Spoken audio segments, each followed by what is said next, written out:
Welcome to our Boney Dog Christmas Stockings. Cuddle up with your pet and let's get started. The dog bone template used to create the top of the stocking is in the description below. Just click on more and find the link. The bone itself is 11 inches wide and the stocking from calf to heel is 16 inches long. Since that would be hard to print out, I'll show you how I created the stocking. That way it's proportionate to the dog bone.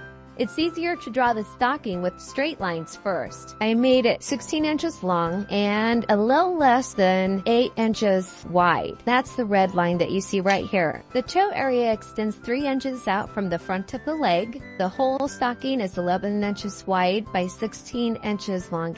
My angle came down like this and I kept that parallel. You can see that this ankle's in here and then I just kind of curved it like a sock. Also, I tapered the stocking inward from the straight lines on the side. After I drew out my stocking, I drew about 3/8 to 5/8 inch around like you would see in a pattern. My first cut on this pattern is to cut out the outer black lines for the velvet material. To give my velvet material structure and to make the inside look good, I've decided to cut out 4 pieces of velvet and 2 pieces of felt. I'm cutting out 2 right and 2 left pieces of velvet. I have my pattern pinned to my material and I'm going to cut out 2 at once. Here's how the velvet is folded underneath. I'm cutting out 1 front and back together. I'm repeating the process so I have 2 right and 2 left side pieces of velvet material. For my felt pieces, I'm cutting on the red line and making my pattern smaller. I have this doubled so that I'll have 2 pieces once I cut it out. Here are my stockings. I'm facing 2 pieces the opposite direction and I'm centering the felt on both pieces and gluing them down. I'm going to use this Beacon Fabric Tack glue. I usually buy this at Joann Fabrics. You can buy it on Amazon. And we're going to glue the edges down of this. And this is just to glue the felt down to the piece of fabric so it doesn't move on us.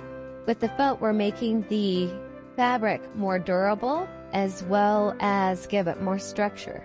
Now that this is added on, add a little bit up here. I'm taking my next set of stockings here. So then I'm going to take one and glue it on this way. So we'll have the same material on the inside of the stocking.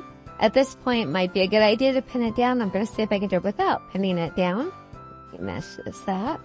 We'll glue the sections together right here. Trying to stay off the felt.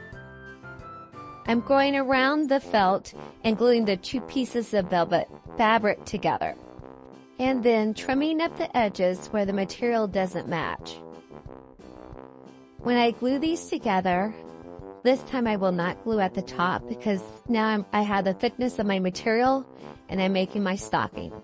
Along the same lines here out to the side of the felt is where I'm adding the glue again. And I want to make sure I'm going all the way around except for the top. This is similar to sewing both pieces together. Therefore, we want a thick line of glue that has no broken lines in it. It's a fluid, steady stream. It is time to join them together. I'm just sticking it down on the sides. And we'll check for holes. It's holding there, but I want to add a little bit more glue there. And we'll let this dry for about 30 minutes. Now we'll turn it inside out. So you can see that this is open here. At the top of the rim, the material can be turned inward and glued down. Plus, I'm going to glue down the ends on both sides. When making the top part of the stocking, I have this bone that will fit the 8-inch wide stocking.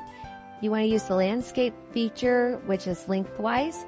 And make sure you print it full size. It does need to be about the entire length of the 11-inch paper. I've already cut it out and I've pinned it on to my felt. I'm still using 2 pieces of felt. I'm just going to continue to cut this out. This part, cutting out the felt, is the most important part to get it neat. And I will probably have to clean mine up after I take it off.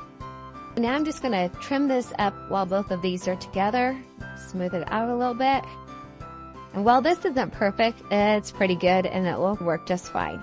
To do the next part, we want to take the velvet that we want to make our bone out of. It's actually a golden color, but it's called yellow velvet, and I got it at Joann Fabrics. You definitely want enough to go around the thickness and to go around on the back side. And we're going to do each part separately and then glue them together. So that way it'll be a little bit more stiffer for the bone. I was unable to print an outer edge since it took up the entire paper. Therefore, we're going to draw an outer edge ourselves. I'm going to use a permanent marker. This is a gold marker. And I'm just going to draw my outer edges and make it wider. And wider is better than thinner. On this part, I had to move it a little bit to make sure there was enough space to go all the way around. You will see where I adjusted the material and the lines at the end. I'll want to repeat the process so I have a bone for the front and the back. I'm only going to add the bone to the front of the stocking. This way it's easier to stuff and retrieve doggy goodies from inside. I'm going to show a different way to do this. This time I'm outlining the top part of the felt bone with the Fabric Tack glue. Then I'm gluing it onto the fabric. And now it won't move around and I won't have to worry about the material stretching with the pins. Then I'm taking my permanent marker and tracing around it. Another thing I learned from cutting out the first one is it's nice to make a couple little V cuts and a couple little lines in there so it's easier to wrap the velvet onto the back side of the felt. If you don't like the idea of drawing on the velvet, you could take the bone cutout that was on the copy paper and make a larger bone by tracing it onto parchment paper and cutting that out and doing the same thing that you see me doing here with the permanent marker. This part needs to be done on both dog bone pieces.